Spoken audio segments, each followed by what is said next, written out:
Assalamualaikum Pak Kiai. Bagaimana cara kita menghadapi hal-hal yang kehilangan uang tanpa sadar, hilang secara gaib? Ini sudah bertahun-tahun. Ya, bukan ya kalau semesta di sini kan makhluk masih. Ya, jadi amr itu hembusan dari Allah. Tapi ya jangan dimaknani hembusan tuh kayak kita Pertanyaannya, apakah amr ini sama dengan percikan roh semesta yang tanpa batas ya Pak Ustadz? Guru, si aku kecil itu berarti kesadaran ya? Ya, aku kecil itu kesadaran intelektual. Kesadaran ini, kesadaran di sini. Padahal kesadaran itu dari kata sodr kan.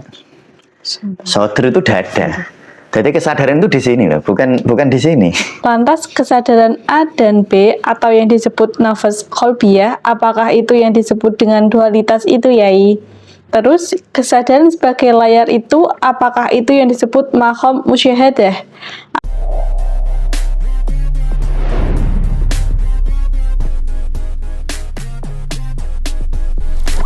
Assalamualaikum warahmatullahi wabarakatuh. Waalaikumsalam warahmatullahi wabarakatuh. Bismillah, alhamdulillah, Allahumma salli wa sallim ala rasulillah Muhammad ibni Abdillah.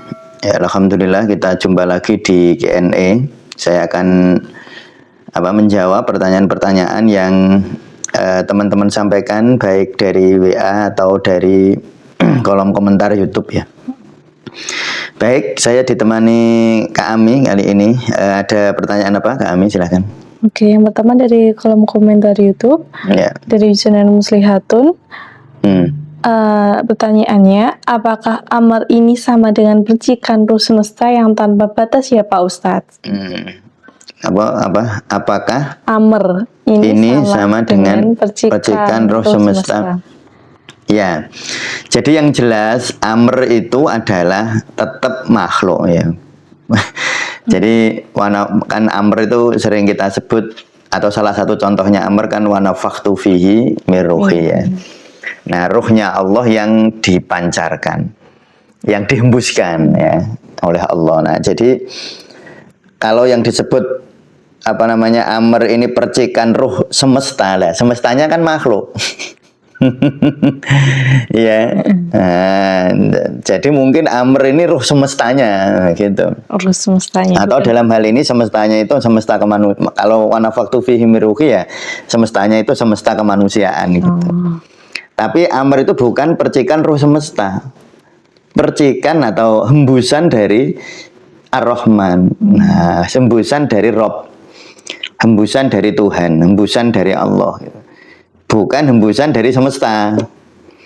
Ya nyun sewu, memang ada beberapa terminologi spiritual yang ada beberapa pandangan itu gini kan.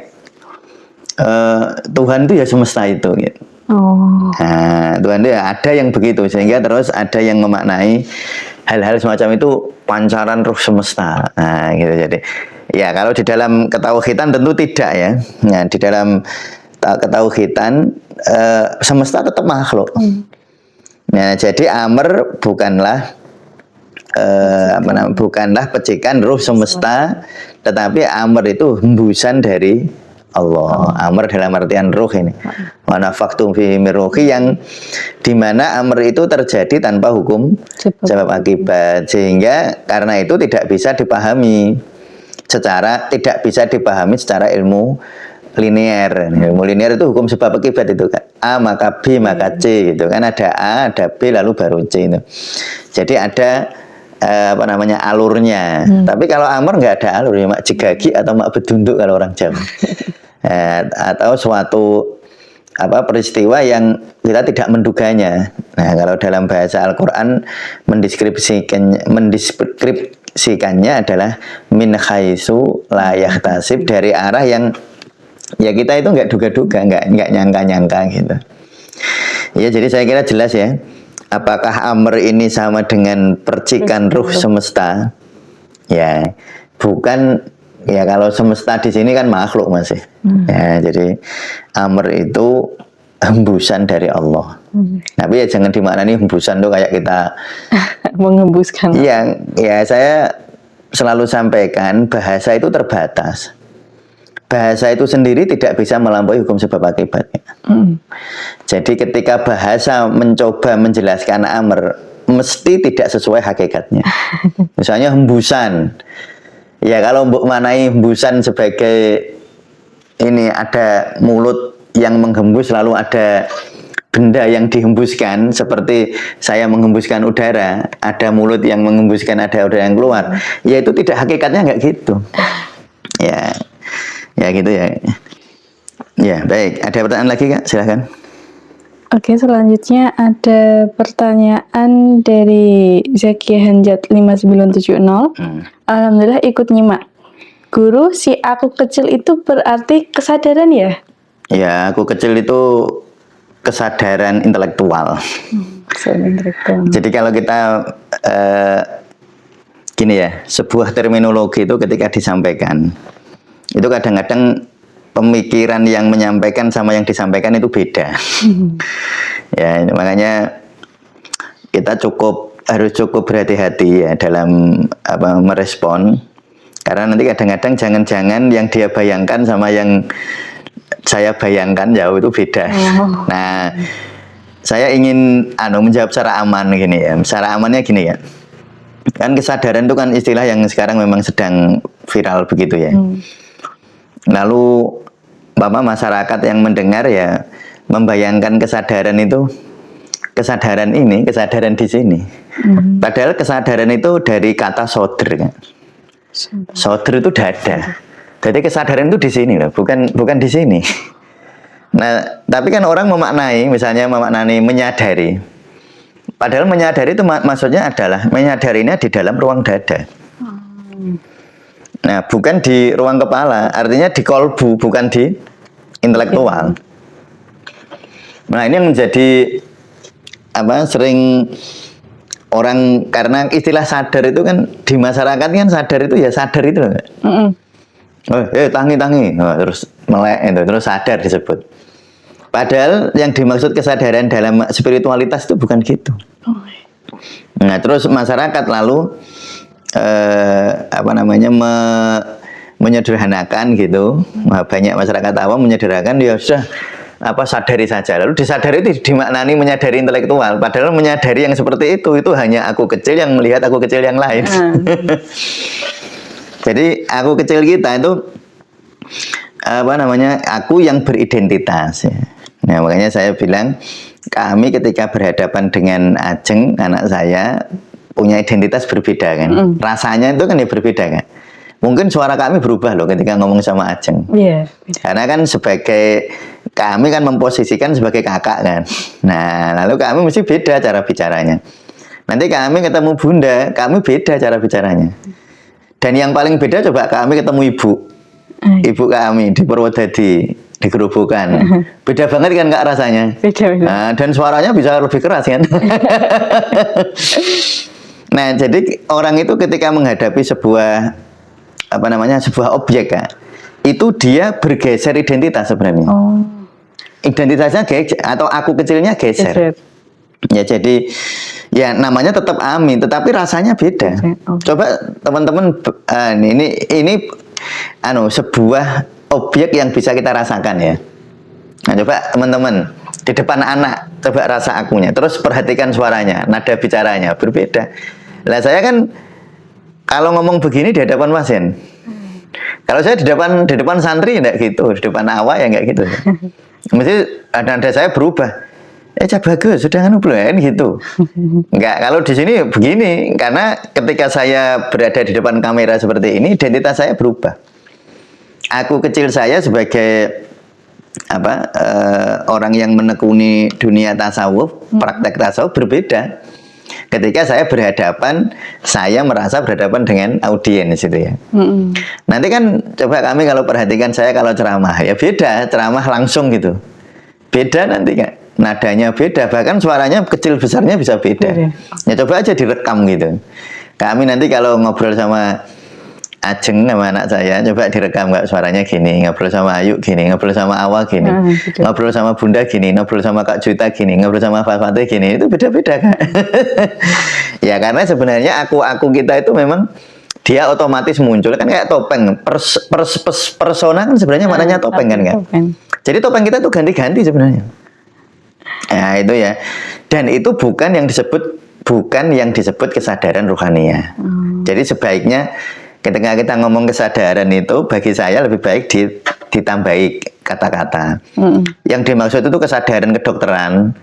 Kalau di kedokteran itu ada namanya kompos mentis, sadar total, dia bisa ngitung 1, 2, 4, 5. Ini kamu di mana, ini hari apa, ini pagi apa siang apa sore. Jadi sadar ruang waktu gitu loh.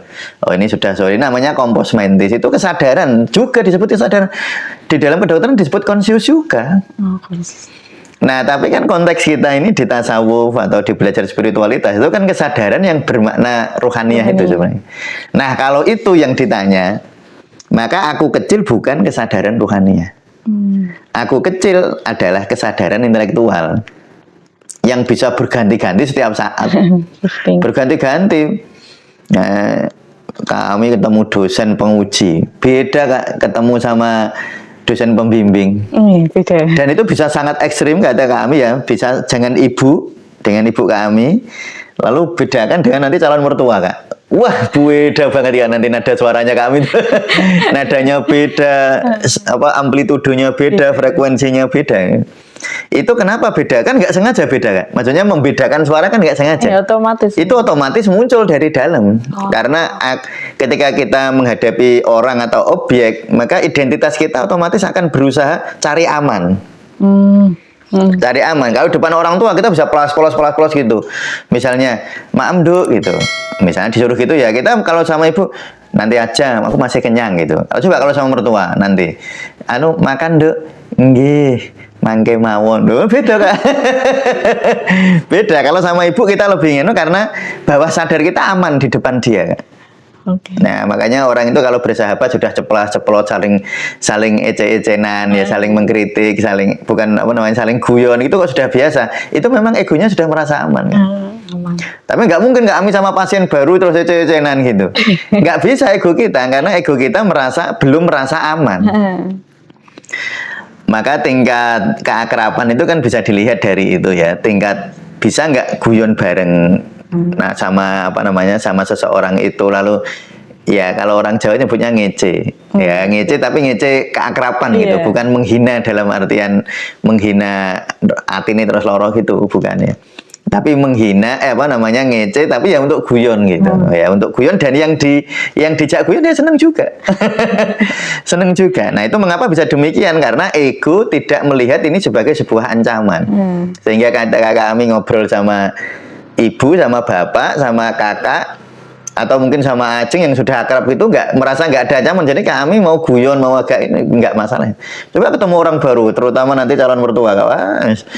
Kak, wis ego itu hati-hati betul. Nah, itu ya, ini jadi yang dimaksud aku kecil itu bukan kesadaran yang bermakna kesadaran spiritualnya. Nah, dia justru yang harus kita lampaui. Ya, gitu. Ya, ada lagi Kak.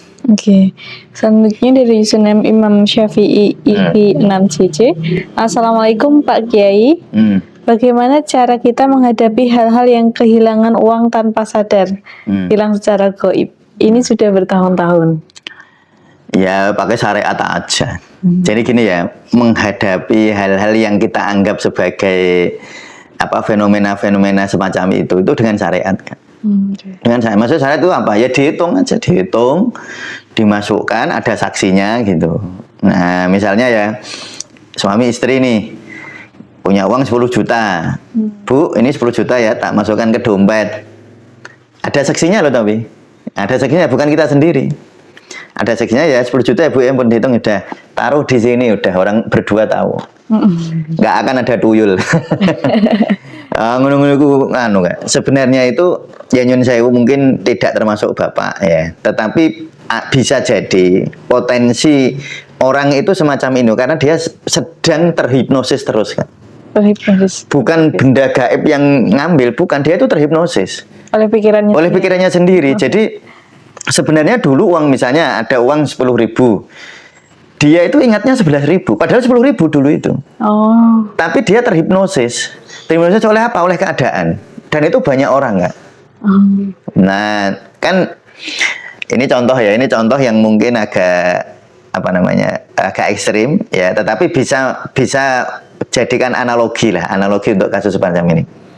Ada seorang istri yang merasa bahwa suaminya itu selalu selingkuh.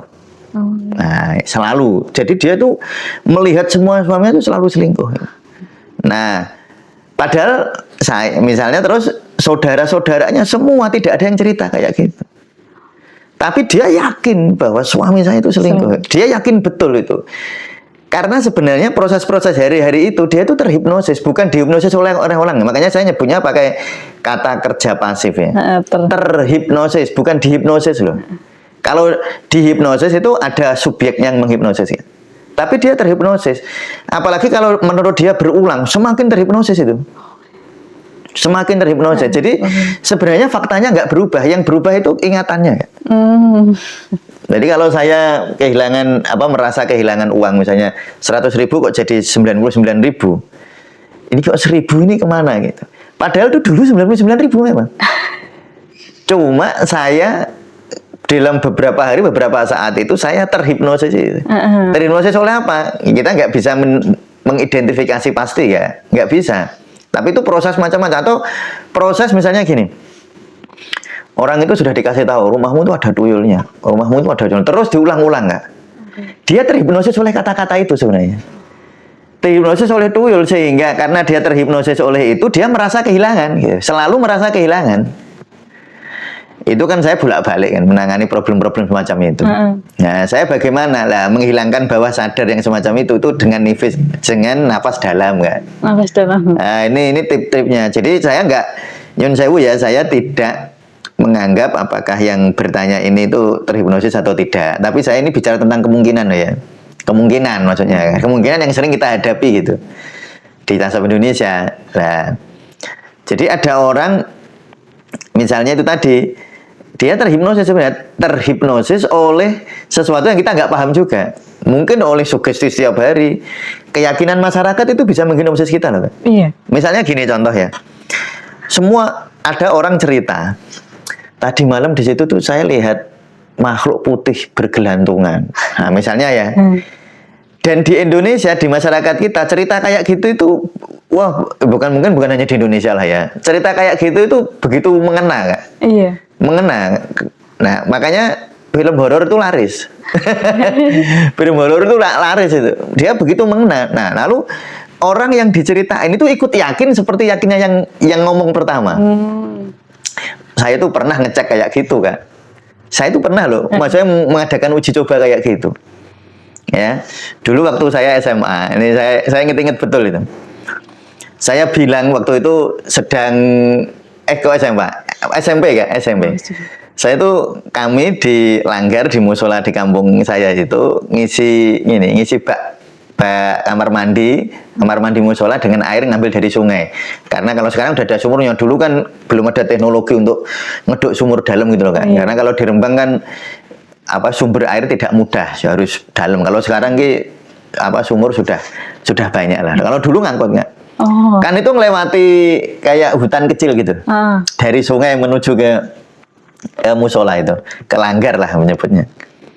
Nah, saya itu mengadakan desas susu saya itu. Itu saya sengaja, Kak.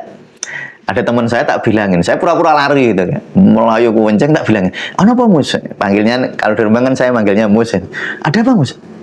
Nganu, aku mau nang kono to ono geni kaya Banaspati gede mabuang. Wah kan Banaspati itu. Lampor, bukan Banaspati, lampor. Di situ ada lampor yang merah jalan. Oh iya, wah. Dia langsung percaya kan teman saya ini, dan tampaknya dia lebih percaya dari saya. Yakin dia. Dia cerita ke orang-orang. Cerita ke orang-orang, ke teman-teman ngaji itu kira-kira 20-30 orang enggak. Cerita semua. Besok malamnya itu mereka ngobrol tentang lampor yang tak ceritain itu.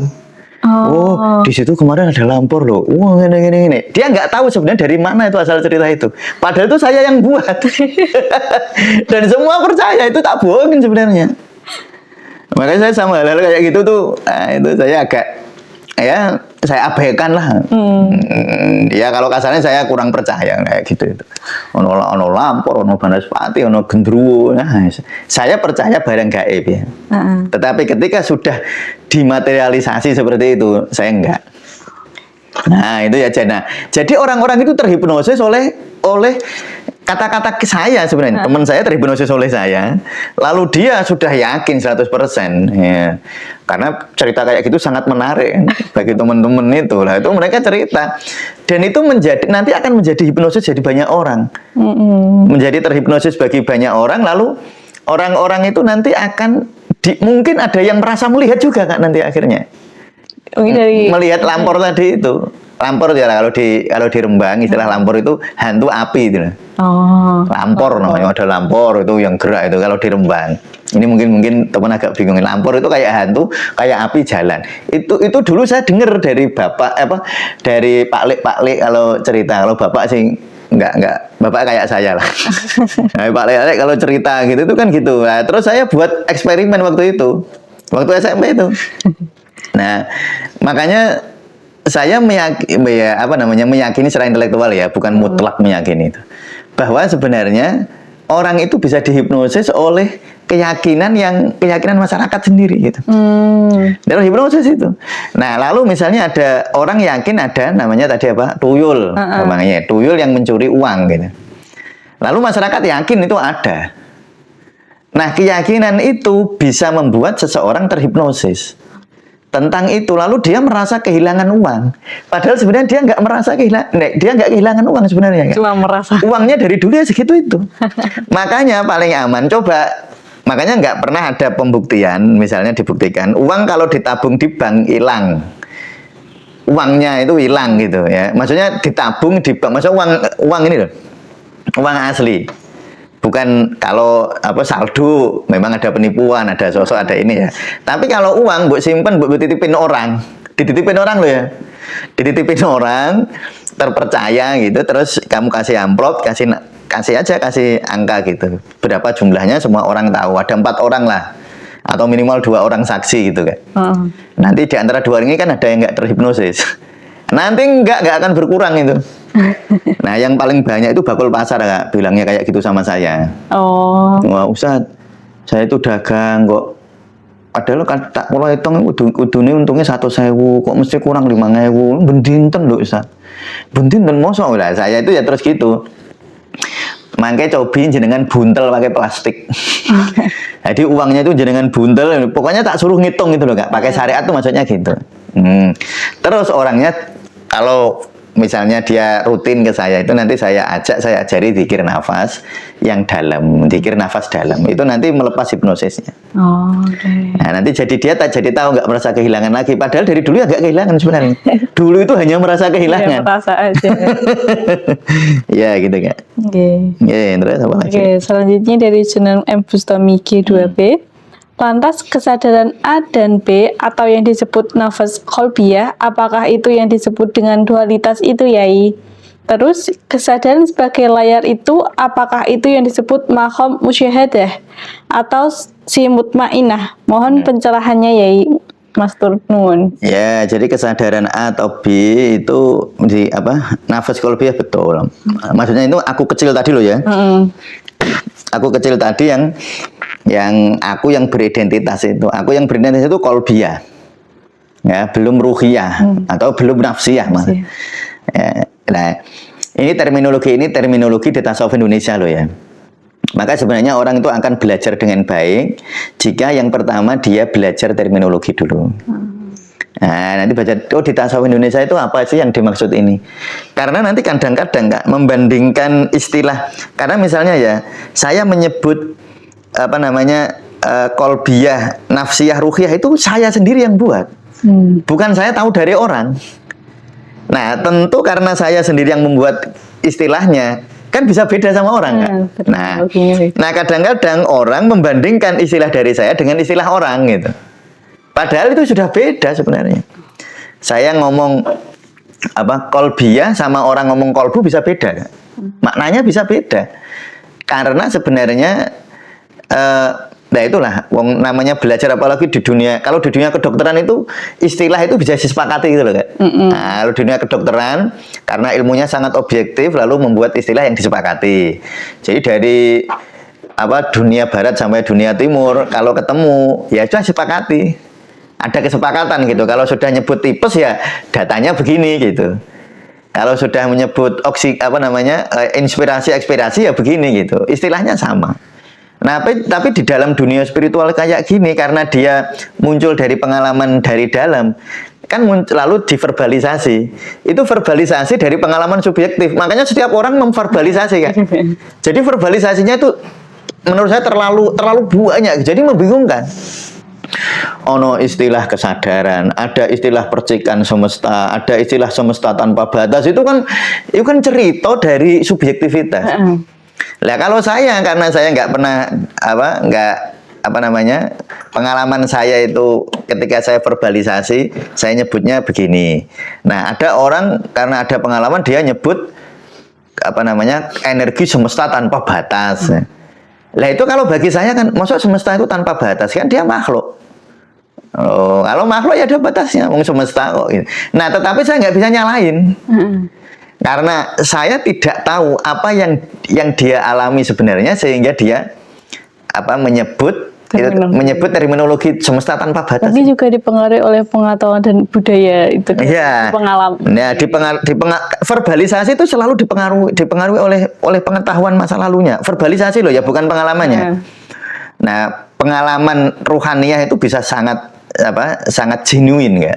Genuine itu tidak dipengaruhi oleh memori gitu loh.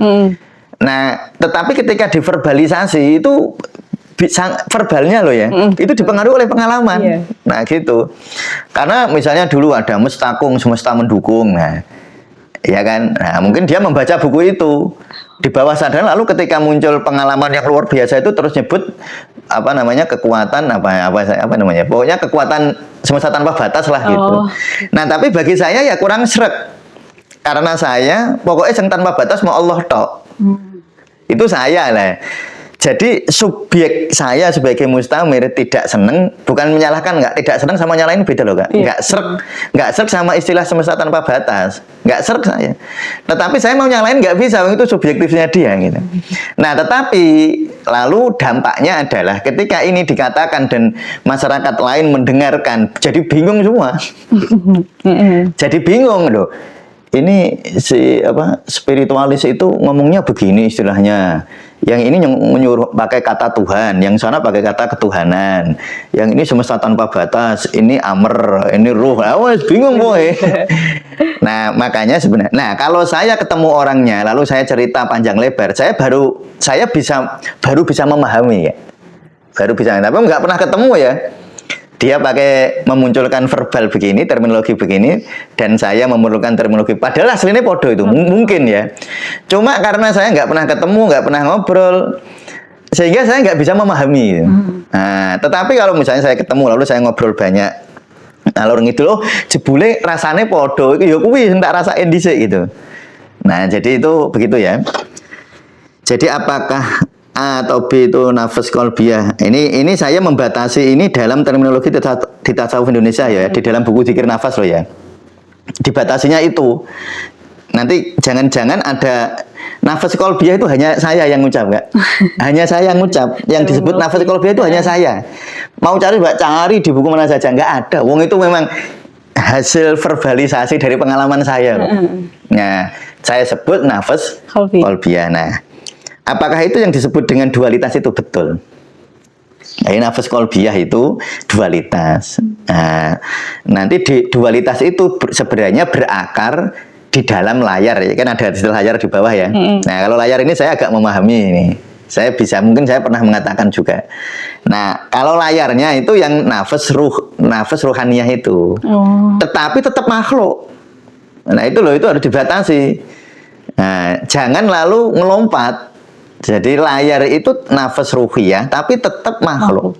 Amr dia itu. Kalau nafas kolbiyah itu al-kholku.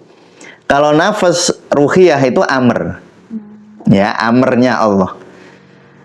Nah, baru kalau yang fana itu sudah nggak terbatas. Nah, itu jadi kalau masih kita bisa ngatain misalnya layar, itu kan kita masih kata-kata. Kamu adalah langit. Misalnya saya kan sering nyebut sahabah sumatan qosik. Masalah itu hanya mendung yang nanti akan berlalu. Sedangkan kamu adalah as-sama, kamu adalah langitnya. Nah, itu kan saya sering mengucapkan itu. Nah, itu saya bisa memahami. Nah, layar atau langit atau apa itu adalah nafas ruhiyah, nafas ruhaniyah itu. Nah, itu amr. Ya, jadi kalau yang kolbiyah, kalau amr nggak bisa dikatakan dualitas, nggak bisa. Wong amr itu nggak bisa, nggak ada jaraknya, nggak ada hitungannya. Melampaui ruang waktu. Iya, bila sahabah, apa namanya, tidak berjarak, tidak berukuran, tidak ada panjangnya, ya nggak bisa disebut dual. Jadi kalau yang amr ya, kalau nafas kolbiyah itu betul, itu memang dualitas. Bahkan bukan hanya dual, multi ya. Terus kesadaran sebagai layar itu apakah yang disebut sebagai makom musyahadah? Nah ini ya, ketika kita sudah menjadi layar, nah ini, atau kita sudah berada, coba dengerin kata-kata saya. Ketika kita sudah berada di makom layar atau di dalam nafas ruhiyah, itu saja sudah keliru loh, Kak. Dan saya tahu saya keliru karena ketika saya ngomong aku berada itu sudah dua. Nah, karena ono aku itu sudah pemisahan, nggak? Makanya kata-kata selalu keliru. Tetapi mau nggak mau kan, mau nggak mau itu. Nah, lalu berada di situ apakah itu makom musyahadah? Musyahadah itu hadiah. Nah, ketika orang mengaku musyahadah, berarti nggak musyahadah. Jadi musyahadah itu tersingkapnya kasaf itu loh. Tersingkapnya alam ketuhanan. Itu kata-kata alam ketuhanan sama salah loh. Tapi kalau saya menyebut tersingkap Tuhan, ya resiko, waduh resiko nih. Karena nanti orang akan menganggap Tuhan itu sosok. Dibayangkan ada singkap lalu ada sosok Tuhan. Nah itu juga repot. Ya, makanya pokoknya serba repot gitu. Nah paling enak itu makanya saya itu merasa dulu kayak merasa lebih mudah memahami hal-hal yang beramr-amr semacam itu tuh kalau ngobrol sama guru saya itu ngobrol asik gitu. Nggak ngobrol serius ya, ngobrol biasa sambil ya karena saya nggak ngopi ya sambil ngeteh lah. Nah, sambil ngeteh, sambil ngobrol, sambil guyon, sambil ngakak-ngakak gitu. Wah itu malah bagi saya loh, saya nggak tahu bagi teman-teman itu malah lebih gampang ini tercerna. Maksud saya begini, memang pemahaman kayak gitu nggak bisa dipahami sambil ngotot kan. Semakin kepengin paham, semakin nggak bisa. Tapi terus guru saya gini, itu saya tuh ingat kata-kata beliau, gak usah dipikir jeru-jeru, kok rak paham dewi. Nah ini kalau orang Jawa ya, gak usah dipikir jeru-jeru, kok rak paham dewi. Maksudnya gini, gak usah ngotot-ngotot, nggak perlu kepoingin dan paham. Ya nanti kalau Allah menghendakikan ya paham. Jadi namanya kalau orang berada di layar, dia siap untuk musyahadah. Tetapi apakah sudah musyahadah tergantung Allah. Nah, dia siap untuk untuk diberi musyahadah. Itu orang yang siap gitu. Nah, siap itu kan belum tentu ditunjuk. Iya. Misalnya kalau main sepak bola, oh ada super sub, pengganti itu kan. Kami nggak senang sepak bola sih. Misalnya ini kalau di di Barcelona kan ada Lewandowski sama Ferran Torres. Nah, Ferran Torres itu siap kan, sudah di band itu siap, mau main saja siap, tapi kan nggak bisa masuk. Dia belum tentu menggantikan, tapi siap gitu loh. Jadi orang yang berada di makom layar itu orang yang siap diberi musyahadah. Tapi kalau musyahadah sendiri itu hadiah. Maka kalau orang ingin aku musyahadah malah nggak dapat musyahadah. Ingin karena kalau ingin jadi nggak siap kan? Gitu ya. Ya atau si mutmainah lah itu masih mutmainah. Jadi kalau seperti itu belum makom musyahadah tetapi masih nafas mutmainah. Nafas lah ya. Mutmainah tapi tetap nafas dia. Engkau ketika nafasnya sudah larut baru rodiyah. Nah itu sudah musyahadah. Nah, tapi kalau mutmainah itu masih nafas. Ya makanya ya ayat Tuhan nafsul mutmainah. Mutmainahnya di depannya masih ada nafas itu, masih ada keakuan. Tetapi yang sudah tenang, keakuan yang sudah nggak terlalu pekat. Nah sudah keakuan yang kapan-kapan sudah siap lebur lah. Nah itu ya, jadi mungkin jawaban